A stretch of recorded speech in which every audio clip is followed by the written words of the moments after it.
আমার নবী কাঁদতে কাঁদতে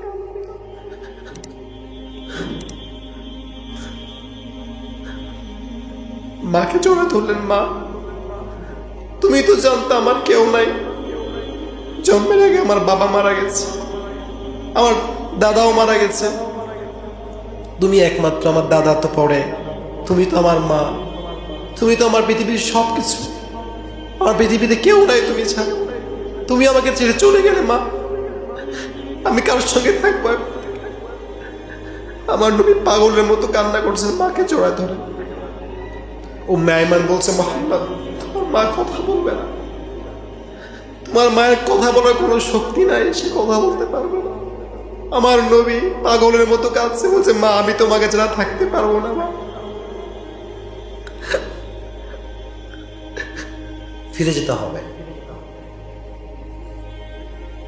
যখন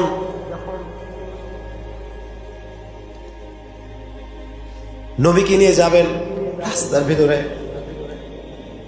হঠাৎ করে মা আমেনা বলছে, মুহাম্মদ আমার পেটে প্রচন্ড ব্যথা হচ্ছে, আমি থামতে বলছি, তোমার একটু থামো। সাথে ছিল উম্মে আইমান দাসী, সেও বললো, কি হয়েছে আপনার? বলে, আমার পেটে প্রচন্ড ব্যথা। আমার নবী 6 বছর বয়স, বাচ্চা মানুষ, কিচ্ছু বোঝে না। মায়ের পেটের ব্যথা দেখে মুহাম্মদ বলছে, মা তোমার কি হয়েছে? আমার নবীর মা বলছে, মুহাম্মদ কুল্লু নাফসিন যায়িকাতুল মাউত, প্রত্যেকটা মানুষকে মৃত্যুর স্বাদ গ্রহণ করতে হবে। আমার সময় শেষ, আমি হয়তো থাকতে পারবো না।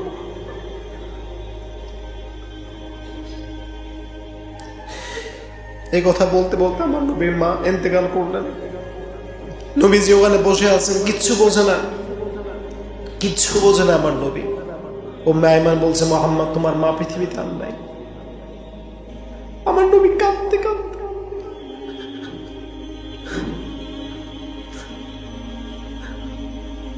মাকে জড়া ধরলেন। মা, তুমি তো জানতে আমার কেউ নাই। জন্মের আগে আমার বাবা মারা গেছে, আমার দাদাও মারা গেছে। তুমি একমাত্র আমার দাদা তো পড়ে, তুমি তো আমার মা, তুমি তো আমার পৃথিবীর সবকিছু। আমার পৃথিবীতে কেউ নাই তুমি ছাড়া।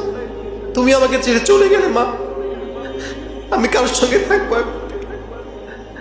আমার নবী পাগলের মতো কান্না করছেন, মাকে জড়ায় ধরে।